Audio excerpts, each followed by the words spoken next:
श्री गणपती अथर्वशीर्ष। ओम नमस्ते गणपतये।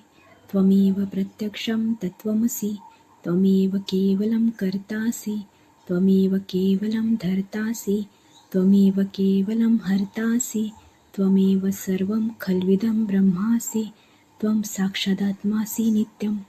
त्वं ऋतं वच्मि सत्यं वच्मि, त्वं माम् अववक्तारम् अवश्रोतारम् अवदातारम् अवधातारम् अवानुचानमवशिष्यम् अवपश्चात्तात् अवपुरस्तात् अवोत्तरात्तात् अवदक्षिणात्तात् अवचोद्वार्तात् अवधारात्तात् सर्वतो मा पाहि पाहि समन्तात्। त्वं वाङ्मयस्त्वं चिन्मयः, त्वम् आनन्दमयस्त्वं ब्रह्ममयः, त्वं सच्चिदानन्दाद्वितीयोऽसि, त्वं प्रत्यक्षं ब्रह्मासि, त्वं ज्ञानमयो विज्ञानमयोऽसि। सर्वजगदिदं त्वत्तो जायते, सर्वजगदिदं त्वत्तस्तिष्ठति, सर्वजगदिदं त्वयि लयमेष्यति, सर्वजगदिदं त्वयि प्रत्येति। त्वं भूमिरापो नलो निलो नभः, त्वं चत्वारि वाक्पदानि, त्वं गुणत्रयातीतः, त्वं देहत्रयातीतः, त्वं कालत्रयातीतः, त्वम् अवस्थात्रयातीतः, त्वं मूलाधारस्थितोऽसि नित्यं, त्वं शक्तित्रयात्मकः, त्वं योगिनो ध्यायन्ति नित्यं। नमो नमः।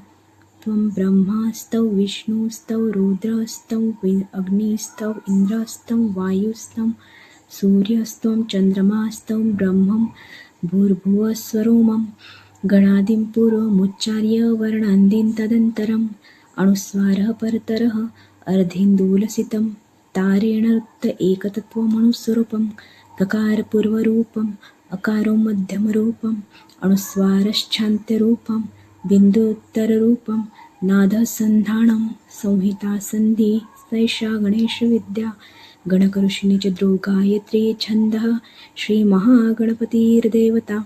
ॐ गणपतये नमः। एकदन्ताय विद्महे वक्रतुण्डाय धीमहि तन्नो दन्ति प्रचोदयात्।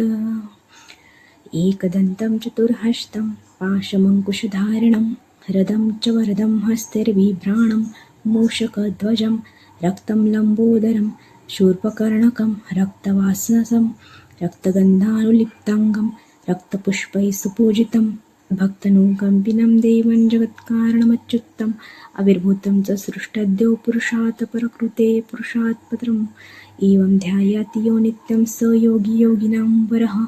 नमो व्रातपतये नमो गणपतये नमः प्रथमपतये नमस्तेस्तु अन्धो लम्बोदराय एकदन्ताय विघ्ननाशिने शिवसुताय श्रीवरदमूर्ते नमः। एतदशर्वशीर्षं योधिते स ब्रह्मभूयाय कल्पते, स सर्वविघ्नैर्नबाध्यते, स सर्वदुःखात् प्रमुच्यते, स सर्वविद्याफलमश्नुते, स सर्वसिद्धिं लभते, स पाप्मानं तरति, स पाप्नामं तरति, स पाप्नामं तरति, स आयुष्मान् भवति, स यशस्वी भवति, स मेधावी भवति, स बुद्धिमान् भवति। चतुर्थां ब्राह्मणं समभ्यर्च्य इदं पठति स विद्यानवाप्तो भवति इत्यर्थर्वणवाक्यं। ब्रह्माद्यावरणं विद्यात् न बिभेति कदाचन, यो दुर्वाङ्कुरैर्यजति स वैश्रवणोपमो भवति, यो लाजयजति स यशोवान् भवति, स मेधावान् भवति, यो मोदकै यजति स सर्वान् कामनावमाप्नोति, स सौभाग्यवान् भवति, स सर्वत्र विजयी भवति। अष्टौ ब्राह्मणां समभ्यर्च्य सूर्यवर्चस्वी भवति, सूर्यग्रहे महानद्यां प्रतिमासन्निधौ वा जपत्वा सिद्धमन्त्रौ भवति। महाविघ्नात् प्रमुच्यते, महादोषात् प्रमुच्यते, महापापात् प्रमुच्यते, स सर्वविद भवति, स सर्वज्ञो भवति। य एवं वेद इत्योपनिषदः।